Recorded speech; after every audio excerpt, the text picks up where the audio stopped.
UFC Fight Night, Tybura versus Spivac 2 from the UFC Apex this Saturday night. It is an 11-fight main card, headlined, of course, by the rematch of Marcin Tybura and Serghei Spivac. The rematch you did not know you actually had, or you didn't know that they actually fought the first time, and now they're fighting again. I mean, their first fight happened all the way back in 2020, UFC Norfolk. It was on the undercard of Benavidez versus Figueiredo, won for the flyweight championship, and Marcin Tybura won the original fight on the prelims of that card. We will get more into that fight later on in this video. If you want to skip directly to the main event, there is timestamps in the description down below. And folks, if you haven't yet though, make sure to hit that subscribe button down below for some more MMA here on the channel. Last week, combined with the PFL and the UFC, we went 20-3 on our 23 fights picked last week, looking for some more success. We should have gone 21-2 if Diniz didn't get absolutely robbed against Mackenzie Dern. But it is what it is. Tybura and Spivac in the main event this Saturday from the UFC Apex. And we'll start things off here in the strawweight division with another rematch. Yes, we start the card with a rematch, and we will end the card with a rematch. And we will start things off here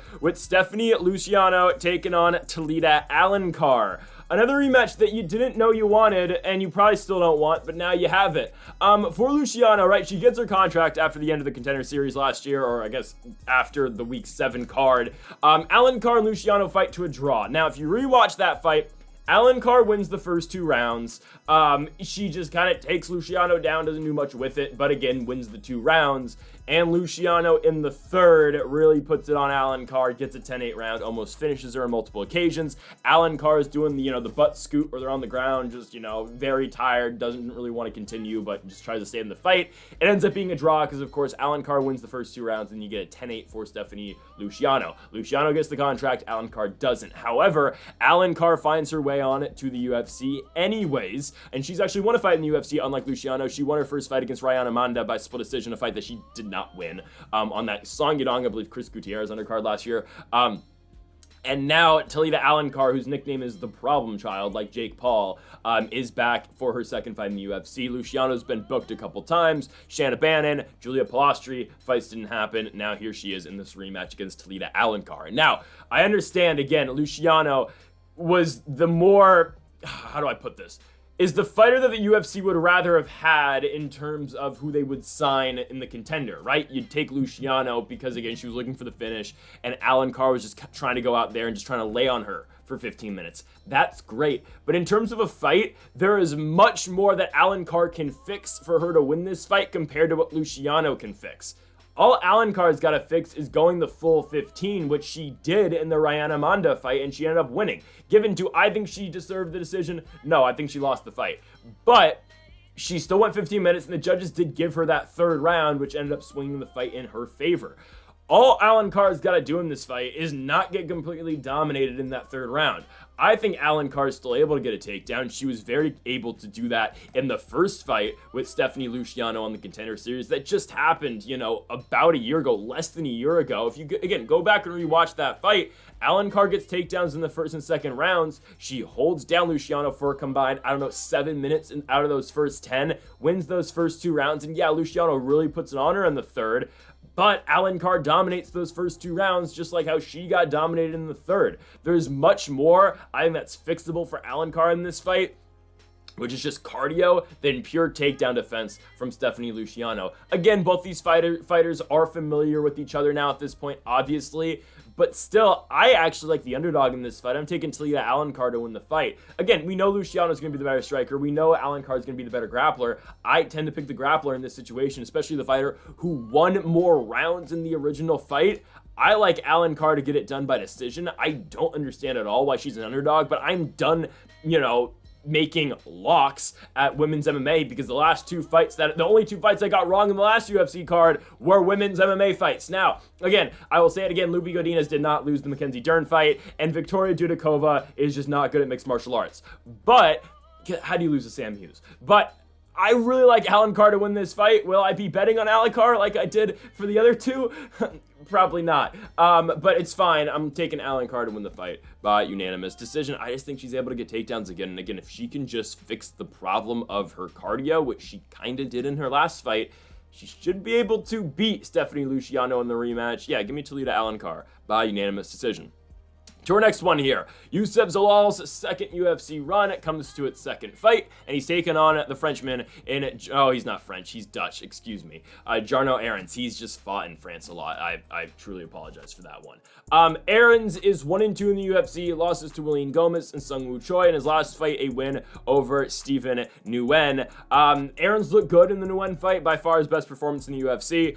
Drops Nguyen, wins fight of the night. Not a bad fight at all. Again, he goes out there and picks up the decision victory. He's taken on, though, the Moroccan Devil and Youssef Zalal, who I underestimated in his last fight. I'm not going to lie. I picked Billy Quarantillo to beat him, and Youssef Zalal mopped the floor with Billy Quarantillo. It was very impressive, right? Zalal came back after being cut from the UFC. He won, 3 fights over in various promotions, given his last win before re-entering the UFC was against an 0-0 guy. But still, a win over Billy Quarantillo means something. It does, right? His first UFC run ended with 4 straight, fights where he didn't win. A loss to Ilia Topuria, a loss to Sung Woo Choi, a loss to Sean Woodson, and a draw against Damone Blackshear. But coming back and beating Billy Quarantillo in that fashion is very impressive. I think he should have his way with Jarno Errens in this fight. Again, you know what Youssef Zalal brings, and again, it's kind of been a key to Youssef Zalal fights. If he's the better grappler, he wins. Again, he wasn't the better grappler in the Ilia Topuria fight. That was Topuria, I believe, UFC debut. He had trouble in the grappling with Sung Woo Choi a little bit. Again, the Damone Blackshear fight as well. I don't think Zalal's going to have much problems with Jarno Errens' ground game because, again, Jarno Errens has been taken down in every single fight he's had so far in the UFC, and he's got a 28% takedown defense rate so far. He was taken down 3 times by William Gomez in France. He was taken down, I guess he only fought in France once. Excuse me for that. But he got taken down once by Sung Woo Choi, and Stephen Nguyen was able to take him down as well. Again, did he win the Nguyen fight? Sure. But losing to Sung Woo Choi, losing to Gomez, and Gomez, again, he took him down 3 times. Who's to say Youssef Zalal is not going to be able to take down Jarno Errens in this fight? There's a reason he's a huge favorite going into this one. I think the odds have inflated even since I made these graphics yesterday. I believe I'm looking at around minus 350 right now for Zalal. Yesterday I had it at minus 270. So again, the price is going up on Zalal for good reason. I really do think, again, he is the much superior grappler in this fight with him and Errens. I don't think very highly of Jarno Errens. Yeah, he's got power on the feet, but to that extent, everybody's got power. I think Zalal is able to weather the storm on the feet, and I think he's able to get this fight down to the ground. 95% of voters are going with Youssef Zalal to win the fight on Tapology, and I'm going to agree with that big majority of 95% of voters. I'm taking Youssef Zalal to win this fight, and I'm taking him to win by second-round submission. Very similar to the result of the Billy Quarantillo fight. I just think he's able to get a takedown here against Jarno Errens, and I think he's just able to dominate. Eventually, I do believe Errens is going to open himself up to a submission. Again, I cannot state how big of a performance I think that Youssef Zalal victory was over Quarantillo. I think he becomes the second man to submit Jarno Errens. Errens was once submitted before, back in 2019 in Fair FC, where he got subbed by a guillotine choke in the first round. I'm taking Youssef Zalal to be the second guy to do it. I'm taking him to win the fight by second round sub. To our next one, we go to the heavyweight division. We've got Jonathan Diniz taking on Carl Williams. Carl Williams is undefeated in the UFC, right? I believe he's 3-0 now. Wins over Lucas Brzeski, Chase Sherman, and Justin Tafa. And I'm going to straight up say it right now. I think Carl Williams is going to be ranked in the top 15 within the next year. And here's why. A lot of heavyweights can't wrestle. And that's what Carl Williams strictly does. He's going to give a lot of guys problems. I truly think so. He's going to give a lot of guys problems in this heavyweight division. And I say this all the time, too. And I'm going to go on my little rant about the heavyweight division like I do in almost every video. So if you've watched the channel before, you probably heard this one. But the reason why guys like Tom Aspinall, Jairton Almeida are so successful heavyweight. Tom Aspinall, again, is a freak of nature. But why Jairton Almeida quickly rose the rankings is because he's an athletic wrestler who's got BJJ. A lot of these heavyweights can't do that, right? You look at the elite of the elite heavyweights. They can all wrestle, right? Jones, Aspinall, Blades, Stipe, Almeida. They can wrestle. And I know, again, what about Cyril Gane and Volkov? Okay, Volkov can wrestle defensively. Cyril Gane, we'll see what happens with him. Best heavyweight striker maybe of all time. But again, all-around game, yeah. Don't forget, Cyril Gane outstruck Francis Ngannou. But back to my point about Carl Williams. A lot of these guys can't wrestle. I'm at, look at the bottom of And again, wrestle and are athletic guys. Carl Williams is an athletic guy. He's not huge for the weight class. He weighs in at about 240. He's 6'3". He's kind of quick for a heavyweight. Sure, his striking leaves a little bit to be desired, but he's got some power, and he's a very good wrestler who will keep putting a pace on you the entire fight. Again, look at the guys at the bottom of the heavyweight division, right? Rodrigo Nascimento in the rankings. Marcos Rodrigo de Lima, right? Derek Lewis, Tai Tuivasa. I think Carl Williams would give a lot of these guys problems. Not to say he'd beat all of them. I think some guys there would chin him, but still, I think Williams will eventually be in the top 15 because, again, a lot of these heavyweights just can't wrestle. Now, for Jonata Diniz, 1-0 in the UFC. It's a win over Austin Lane. I expected that. Now, Austin Lane took down Jonata Diniz in the first round, and he held him down for 4 minutes. Now, in the second round, Diniz was able to stuff takedowns, and he was able to knock out Austin Lane. However, I don't think he's going to be able to do that to Carl Williams. If Austin Lane's having all that much success against you, Carl Williams is going to have that times 10. I really believe in Carl Williams here. I don't think he's going to get chinned in the second round. I think once he does get the takedown in the first, he'll be able to get the takedown again in the second round. I think once the takedown presents itself for Carl Williams, it will continue to present itself. I'm taking Carl Williams to win this fight by unanimous decision, and I don't really think it's all that close. I think this is going to be a 30-27 decision for Carl Williams. I'm kind of sold on this guy. Is he exciting at all? Oh, hell no, he's not. Truly. Watching him beat Justin Tafa pissed me off, because I'll be honest with you, I wanted to see Justin Tafa knock him out. But it's not exciting when you're picking against them, but when you are picking for them, you really don't care anymore. So I'm taking Carl Williams to win the fight by unanimous decision. You can't beat him, join him. I'm taking Williams to win. Again, I don't like it. Probably won't be all that exciting. It's probably, again, there's a reason this fight's in the Apex. You know, the UFC loves putting heavyweight fights on main cards of fight night cards. There's a reason this one's on the undercard, and there's a reason this one's in a warehouse in Las Vegas. I'm taking Carl Williams to win the fight. I think he's able just to go out here and out wrestle Jonata Diniz. I think Austin Lane getting that takedown in the first round and staying on Diniz for that entire first round is real telling. And I do think Carl Williams goes out here and picks up the win. I'm going to take him by decision. Give me Carl Williams. To the women's divisions again, we go to the bantamweight division. We've got Pannie Kianzad taking on Carol Rosa. It's just one of these fights. It's just one of these fights in the undercard. They're both ranked, I believe. Yeah, Kianzad's 11, Rosa's 8, but there's a reason this one's not even on the main card of an Apex card. It's just because they're, with all due respect, they're like the, kind of the least entertaining top 15 fighters in the women's division, 135 pounds. I'll just be honest with you. Name value wise, Carol Rosa versus Pannie Kianzad does not get me up in the morning, in terms of, waking up, right? Let me just make that clear. It's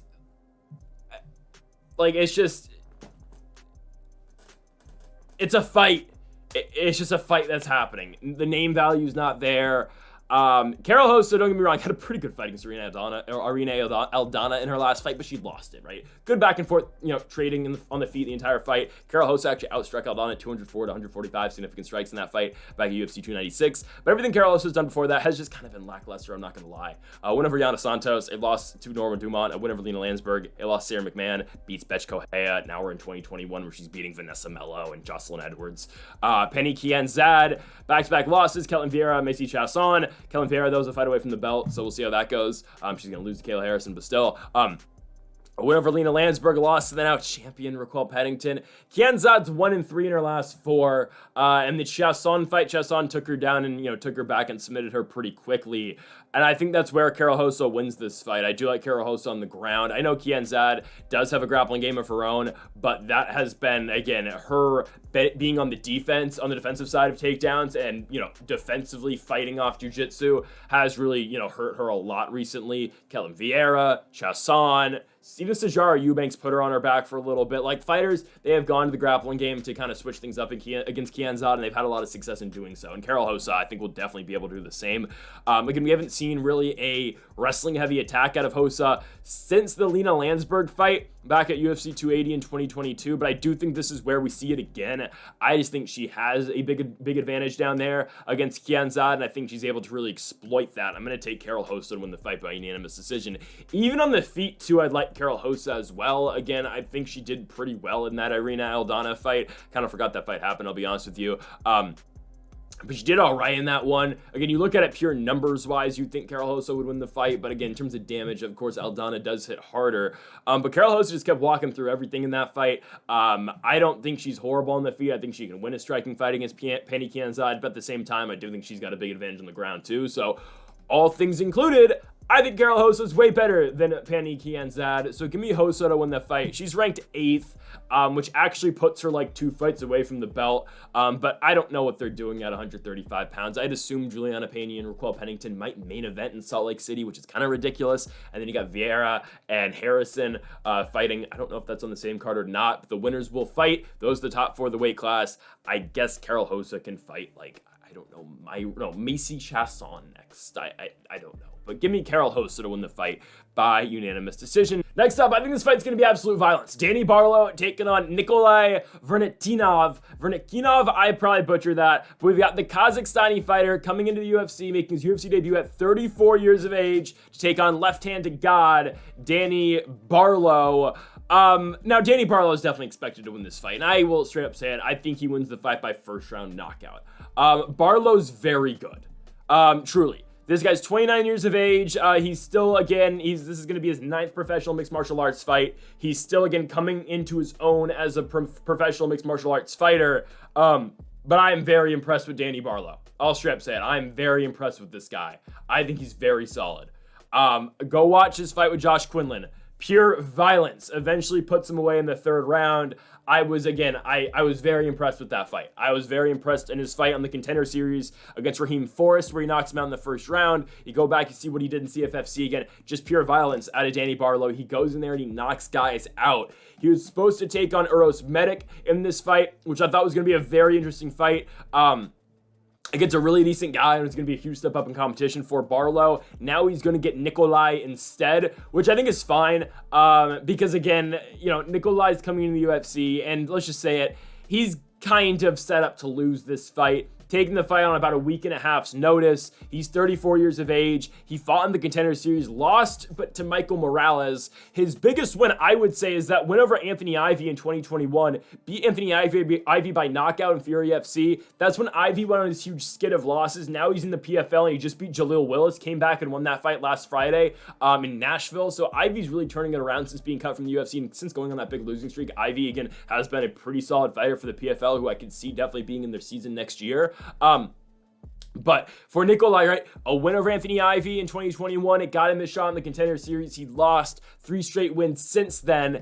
I just think, again, he's a good striker, and again, he's willing to take one to throw one, but I think that's going to hurt him in this fight with Barlow, because again, Barlow throws hard, and he is going to throw, again, quickly right back at you too. I mean, this guy, again, he is a sniper, but he hits very hard, and he's not afraid to throw it right back at you. Again, I think these guys are going to trade. If you watch the Barlow fight with Quinlan, again, it was pure chaos and violence for as long as the fight did last. But again, Barlow got the upper hand in that fight with Quinlan. You were just able to tell in that fight too. Barlow was stinging Quinlan a lot more than Quinlan was hurting Barlow. Just the shots that Barlow was putting on Quinlan were obviously affecting him. And again, it's not like Barlow wasn't being hit at the same time. And is that to say Quinlan doesn't hit very hard? I don't know, but it's just Barlow was able to take a lot of punches, something that we have not seen him do prior to that Quinlan fight in Anaheim in his professional mixed martial arts career. And Barlow was able to still walk through him and eventually get the finish in the 3rd round.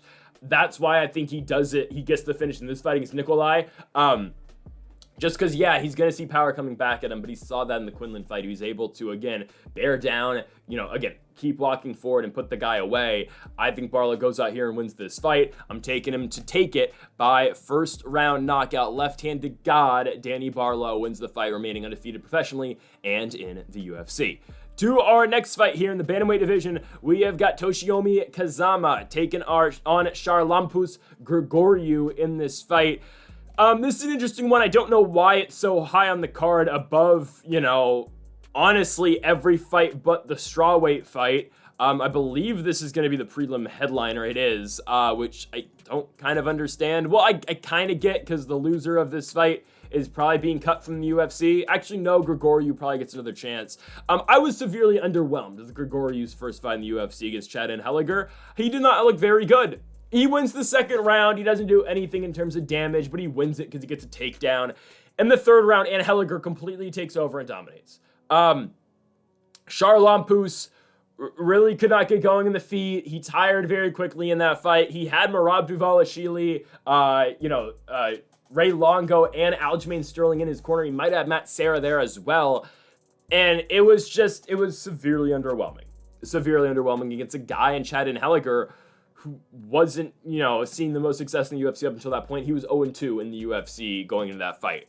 Toshiomi Kazama, though, is 0-2 as well. He has not seen a second round in the UFC, and he hasn't, won either of his fights in the UFC. He's been finished in back-to-back fights in the UFC in the first round. The first one to Rinya Nakamura. Nakamura finished him in the first round with a knockout with the left hand in 33 seconds. Again, Nakamura, undefeated guy. That's all right. Garen Armfield knocked him out in the first round as well, and Armfield is coming off that loss to Brady Heastand in his last fight. Which isn't a bad loss at all, but Kazama's lost 3 of 4, dating back to his days prior to the UFC. He won 1 fight on road to UFC, then was supposed to fight again in the second round. His guy missed weight, so he automatically advanced to the finals, and then, of course, losing to Rinya Nakamura, but Kazama lost his fight prior to the road to the UFC by flying knee knockout 6 seconds in the second round against Shoji Saito, a guy at the time who was 2-2, now is 7-2-1, but still, I'm not all that impressed with Kazama. Kazama has been chinned many times, and it's a matter of if Charlampous Grigoriou can do that. Now, again, Grigoriou in his fight against Anheliger really resulted a lot to a wrestling-heavy style, very similar to his training partners at Serra-Longo. Again, I'm looking at Merab, I'm looking at Aljamain Sterling. If he comes out here, though, and strikes with Toshiomi Kazama, he should be able to win. I just don't know what Toshiomi Kazama does very well, because I haven't seen it, really. In his road to the UFC fight, he wins, right? He wins, he gets a takedown in the first round. All right, he wins the second round because he outstrikes the guy. The third round, he gets put on his back, or he gets, just out-clinched and out-grappled and loses the third. Okay, he wrestled a little bit in the first round. In the second round, just kind of pitter-pattered his way to a win in that second round. In the third round, he lost. Other than that, what has he done? He's been knocked out twice. Is he that good of a striker? I don't think so. So I think he's going to come in here with a wrestling-heavy approach. But again, Grigoriou trains with Merab and Aljamain Sterling. I think he's going to be well prepared for a wrestling game out of Toshiomi Kazama. And again, I wasn't impressed at all with Grigoriou striking in his last fight against Anheliger. But I think he's going to be very well off enough to beat Toshiomi Kazama. Because again, Kazama has just been horrible recently. Again, 3 out of his last 4 fights, he's been knocked out. And those fights all combined were less than 10 minutes. Yeah, I'm taking Grigoriou to win the fight. Again, I'm going to say it. I am not the most impressed with the guy, but I think he goes out here and wins. Just because, again, I don't think Kazama is all that good. Again, what I've seen out of him in the UFC, prior to the UFC, yeah, again, dominant wrestler, dominant grappler, but the guys he fought over there, wherever he was fighting in Japan, just weren't that good. I think Grigoriou, though, goes out here and wins. I'm not impressed with either guy, but I think, again, Grigoriou has way more of a potential of winning this fight than Kazama does. So I'm taking Charlampous Grigoriou to get the finish and the win in the first round by knockout. To the main card, we open with a flyweight fight here between 2 Brazilians, Alan Nascimento and Filho in this one. Nascimento, 20-6 professionally, coming off his last fight where he went out and did pick up the win against Carlos Hernandez by submission in the first round. That was about 18 months ago now. And again, a lot changes in 18 months for sure. Carlos Hernandez went out there and he got submitted in the first. Nascimento was able to take him down, take his back, and get the rear naked choke. His second fight in the UFC, he beat Jake Hadley. He was able to control him on the ground. In his first fight, he lost to Tygir Ulanbekov in a very close split decision.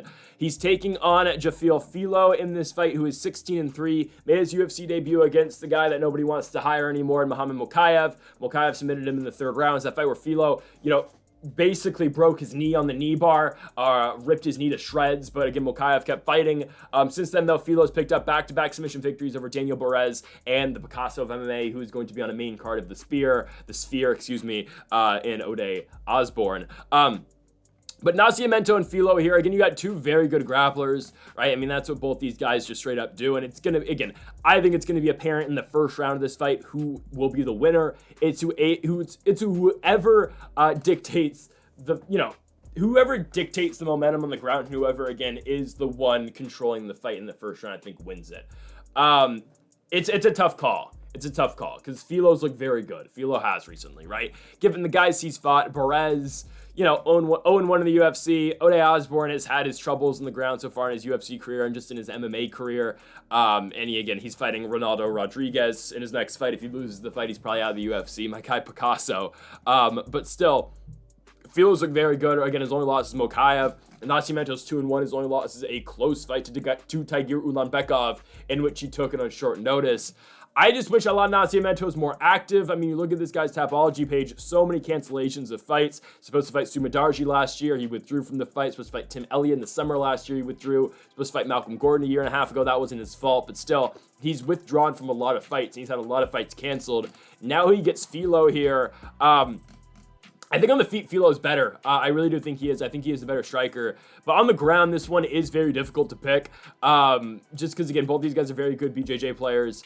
I am going to lean on Nascimento. I think Nascimento's beat tougher guys for sure. And again, his loss to Ulanbekov, did he really lose that fight? I don't know. And I understand, again, for Filho's loss, nobody has beat Muhammad Mokaev yet. Hell, he beat Manel Kape in his last fight. Of course, no longer in the UFC, Muhammad Mokaev. But still, the guy is still an undefeated fighter. His antics outside the cage, whatever. But still, he's still a very decent fighter. And Filho, did go the distance with him. So I'm saying, again, or almost with the distance, got submitted in the third round. Practically almost submitted Mokaev.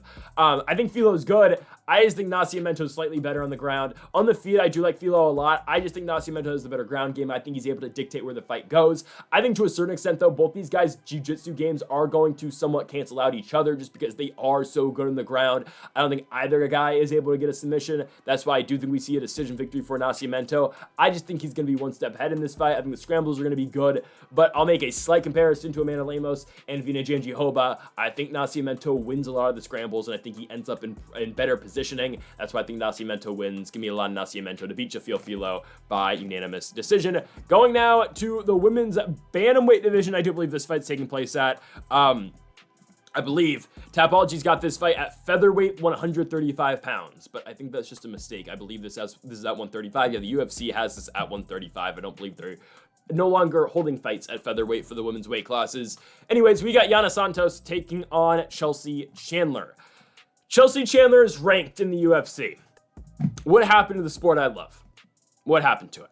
Chelsea Chandler is ranked 14th in the UFC's bantamweight division. She's ranked higher than a former champion in Duran Duran to me. Yana Santos has lost 3 fights in a row. Sure. Irina Aldana, Holly Holm, Carol Rosa. I don't think she loses to Chelsea Chandler. I still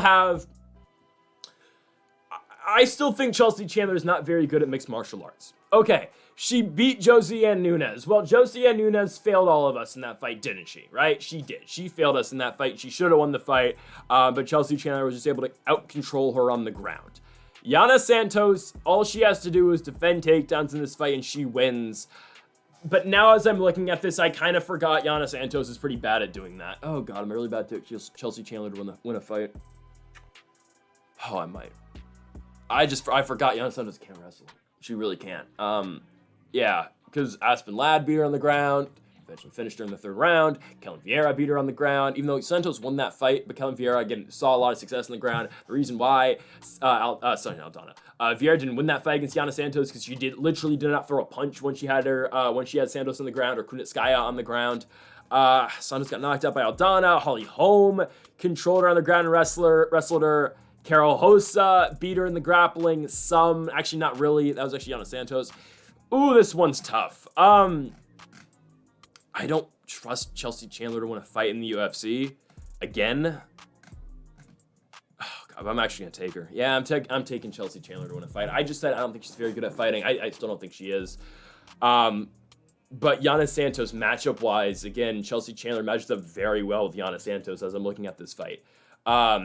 Just because Santos has had a lot of trouble dealing with wrestling. I get Holly Holm's probably a much better wrestler than Chelsea Chandler, but that's kind of all Chelsea Chandler trains, right? Like, again, I still kind of have the conception in my head that Chelsea Chandler's not very good because she literally got punched in the face by Norma Dumont back in July 2023. She got punched in the face. She turned her back to her opponent and ran straight up sprinted to the other side of the octagon and like kind of hit her face back on the cage again. Like, go watch it. It's on YouTube. I'm sure it is.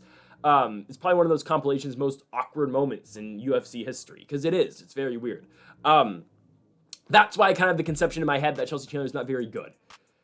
But when you look at this fight matchup-wise, and again, again, trust me, going into this video, I was going to take Yana Santos because again, I always have the thing in my head. Chelsea Chandler is not very good. Well, I am going to take I'm going to take Chelsea Chandler to win the fight. Just because, again, Santos lost 3 in a row. She's not been the same fighter post-pregnancy. She got dominated on the ground by Holly Holm. Kellen Vieira, even though Santos won the fight, was able to control her on the ground. The difference is Chelsea Chandler just has to throw some punches when she's on the ground. She'll win the fight if she fights it just like Ketlin Vieira did. Because, again, Ketlin Vieira in that fight had, 9 minutes of control. She landed 7 strikes. It's ridiculous. She's a much better fighter than she was then, but now than she was then. Yeah, I'm taking Chelsea Chandler. I can't believe I'm doing this. I'm taking Chelsea Chandler to win the fight by unanimous decision. I think she goes up there and out-wrestles Yana Santos, which is crazy. Yeah, I'm taking Yana Santos to lose. We're taking Chelsea Chandler by decision. On to our next one here. Damon Jackson comes in as a 2-1 dog to take on Shepe Mariscal, Mariscal, undefeated so far in the UFC. He has proved me wrong so far in his UFC tenure. I may have picked against him in every single fight that he's had so far in the UFC. I don't completely remember the Jack Jenkins fight, but I believe I did pick against him in the Jack Jenkins fight. I did. The last time I have picked Mariscal to win a fight was in Cage Warriors in 2022. I picked Trevor Peek to beat him, I picked Jack Jenkins to beat him, and I picked Morgan Shiree to beat him. I'm not picking against Mariscal here. I think he beats Damon Jackson. Jackson is coming off a very close fight where he beat Alexander Hernandez. He got dropped in that fight, but was able to weather the storm and win that one. Back-to-back losses to Billy Quarantillo, and to Dan Ige. Both fights where he got outstrucken. Ige knocked him out. Quarantillo just outboxed him, where Jackson was the one looking for takedowns, but Ige was able to keep it standing and he was able to outbox Jackson for 15 minutes. Mariscal, though, has surprised me a lot. I did not expect this out of him coming into the UFC, right? He comes in, outboxes Trevor Peek in his first fight, as well as outgrapples him at the same time. The Jack Jenkins fight was a close fight. Jack Jenkins won the first round. Jack Jenkins hurts his arm in the second, so Mariscal gets the victory. But in his last fight, a fight of the night win against a very good fighter in the last Pirate, Morgan Shiree. A very impressive performance. Very impressive. Now, it's a matter of how you score that first round. I think Mariscal does get it done. Again, Morgan Shiree had a good second round, but Mariscal obviously wins the third, and I think he did win the first as well. So Mariscal goes out here and wins the fight. Again, I'm just impressed. He's a very well-rounded fighter. Truly, he's a very well-rounded guy who I think is going to be able to keep the fight standing against Damon Jackson, because I think Mariscal does have the advantage on the feet. So I think he's able to keep it on the feet against Jackson, and I think he's able to outbox Damon Jackson at the same time. I do think Mariscal is a much better striker than Jackson as a whole. You're looking at minus 245 here for Denver's own in Mariscal, and for Fortis MMA's fighter here in Damon Jackson, he is coming back at plus 200. Jackson will be 36 years of age, though, when this fight does take place. Again, at 145 pounds, that is old. Let's just say it. It is. 36 years of age at 145 pounds. That is not ideal. Jackson is going to be the much larger fighter in terms of height in this fight. He is 5'11", and Mariscal is 5'7". I don't think that matters too much. I think Mariscal will be able to close distance a lot. I think, again, Jackson should be able to shoot, but I do think Mariscal fights a lot of those off. I think he's able to get inside. I think he's able to work his boxing, and I do think Shepe Mariscal is able to win this fight. Again, Mariscal is a guy who really can do it everywhere, but again, in this fight, particular. I do think, again, the advantage for him is on the feet. And again, I think so, obviously, right? Jackson's striking game is not up to par compared to Mariscal's. So I'm taking Shepe Mariscal to win the fight. I think eventually he will find that knockout blow. I'm taking Shepe Mariscal to win the fight by second round TKO. I think he will get it done on the feet. I think he's going to land a big shot eventually. I think it'll be somewhat of an accumulation of damage, but eventually it's going to be that big shot that Mariscal does land that wins him this fight.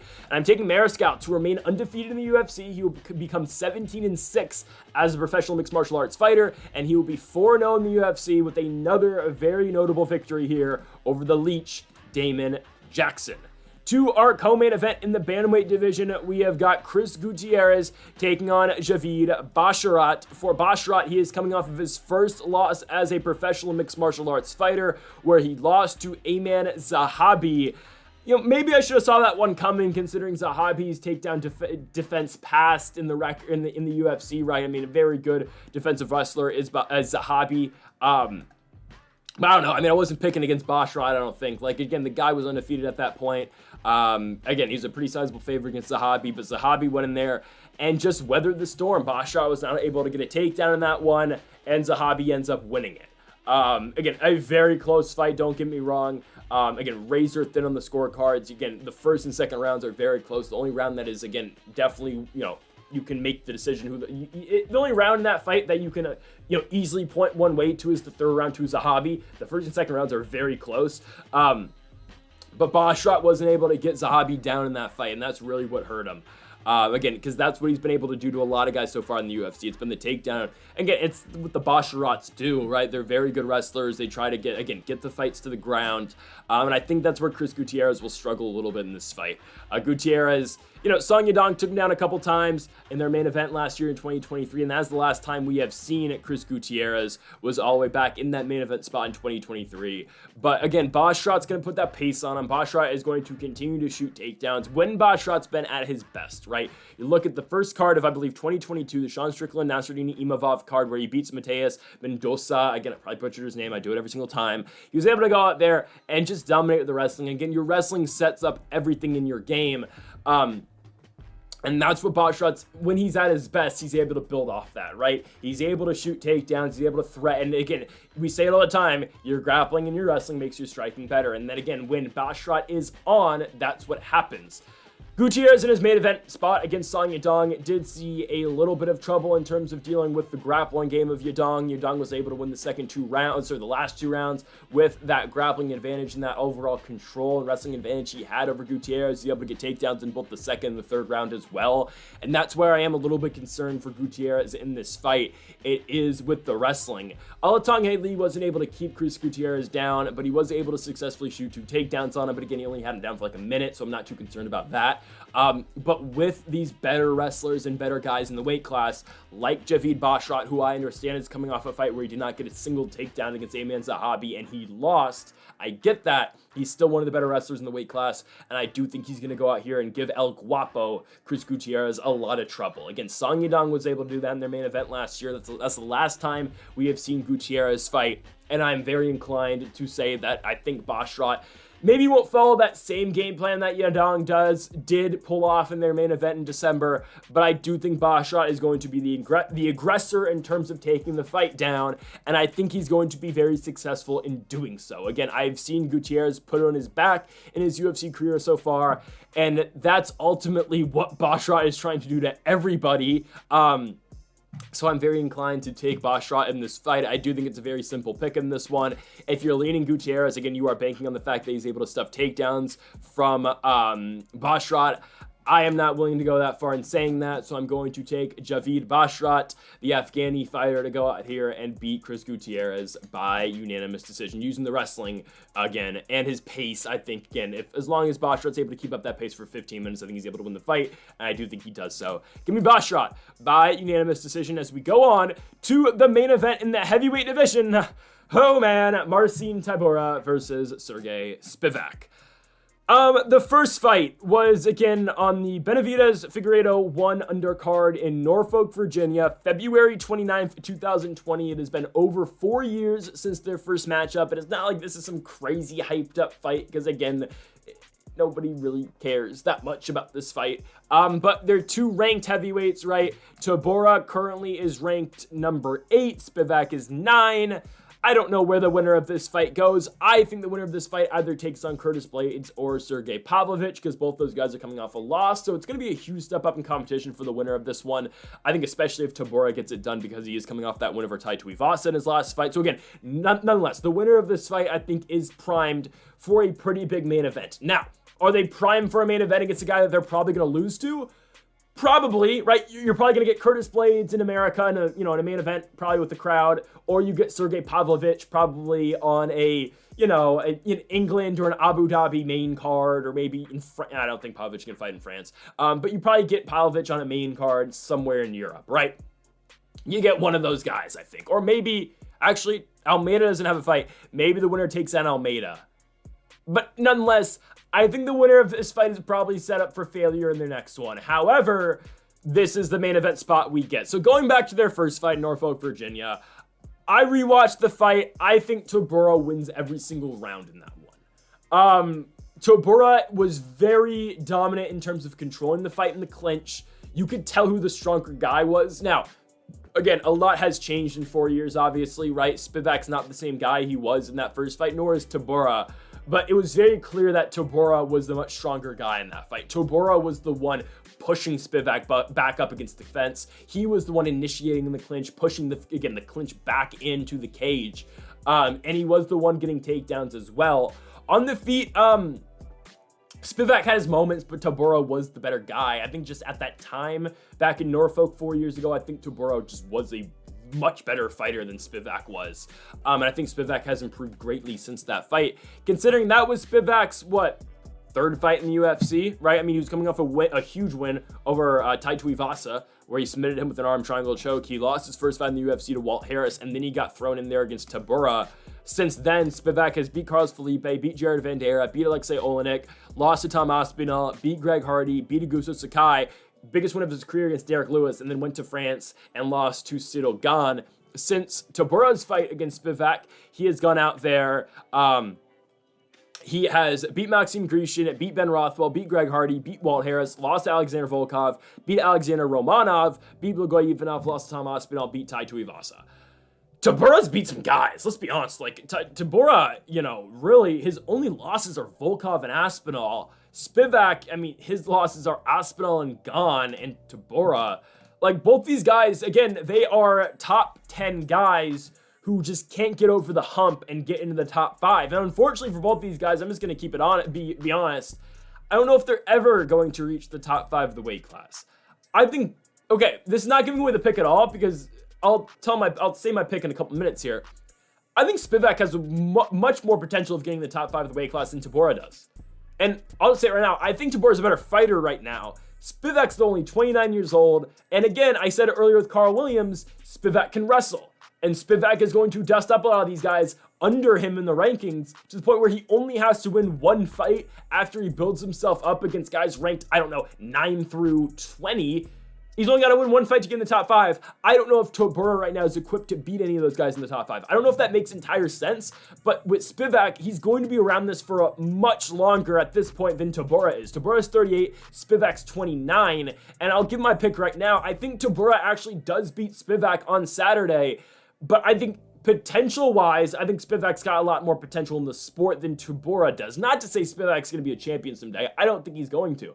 But I do think Spivac's a guy that will just kind of hang around in the top 10 for a very long time. Maybe I'll make a slight comparison to Curtis Blaydes. I don't even think Spivac finds himself in a title fight one day like Blaydes did. But I do just think he's a guy that just kind of hangs around, very similar to Marcin Tybura, and how Tybura has just kind of hung around in the top 10, hell, ever since he fought Fabricio Verdum in a main event in 2017.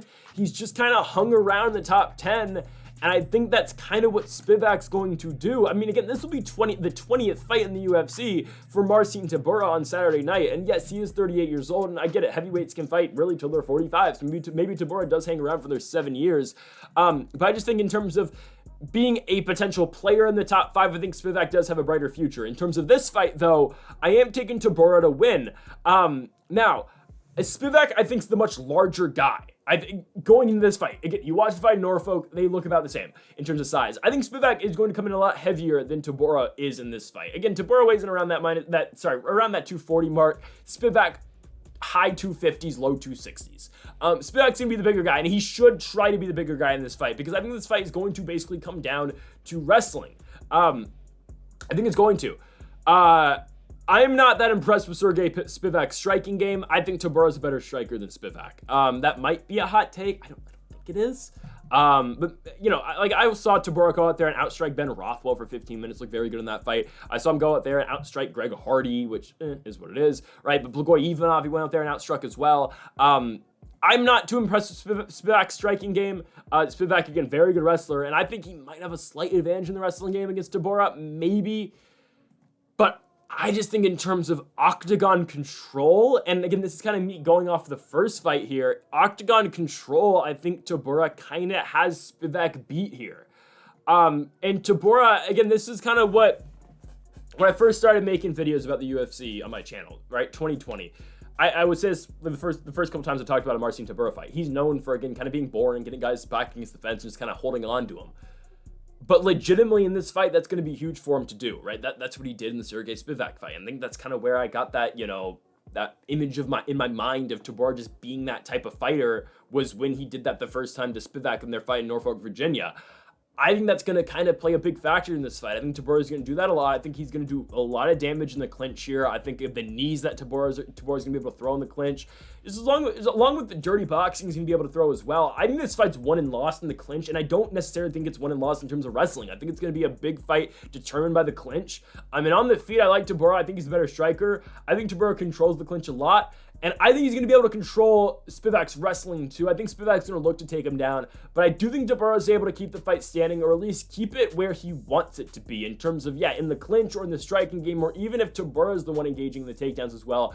I just think Tybura is able to control this fight. I do think Tybura just is able to dictate where this fight goes. And that's why I'm taking the more experienced guy. And I'm taking Tybura to win the fight by unanimous decision. Again, Tybura's only losses in the UFC, or only losses since 2019, are Alexander Volkov and Tom Aspinall. And yeah, Spivac's only losses in the UFC since 2020 are Tom Aspinall and Cyril Gane. Like, both these guys are good, they just can't get over the hump into the top 5. I don't know if either of these guys ever will, and again, I said it earlier, I think Spivac has more of a potential to do so, even though, yes, Tybura will get thrown into a matchup with either Almeida, Pavlovich, or Blades next, but still, I think Tybura goes out here and wins this fight. I don't think he's able to win his next one, but I am taking Marcin Tybura to go out there and win this fight. I think he wins it by decision. I think this one will go the full 25. I think Tybura is well more equipped for a 25-minute fight compared to Spivac, and I think that's where this fight will go. I think Tybura, again, will win kind of a grueling fight in the clinch. Will it be the most entertaining? Probably not, but I think Tybura is able to win that kind of grueling fight, and just, you know, drag Spivac into deep water, something that Spivac hasn't really been into yet in his career, right? Tybura has been into the championship rounds before. You go back to his fight against Fabricio Verdum, did go the full 25, did win the fight, no, but still, he has gone that full 25, something that Spivac has not done yet. I think that's going to play a huge factor in this fight, and I think Marcin Tybura will win in the championship rounds. I think he will win the championship rounds. I think he'll win rounds prior to that. I'm going to go 49-46 Marcin Tybura. I think he wins the fight by unanimous decision. And folks, that'll do it for our UFC Fight Night Tybura versus Spivac 2 predictions here on the channel. Make sure to hit that subscribe button down below for some more UFC here on the channel. Make sure to join us next week for UFC 305 Duplessis versus Adesanya, as well as the second PFL playoff card of the year. Folks, thank you for watching. Make sure to hit that subscribe button down below for more. And Mamba forever.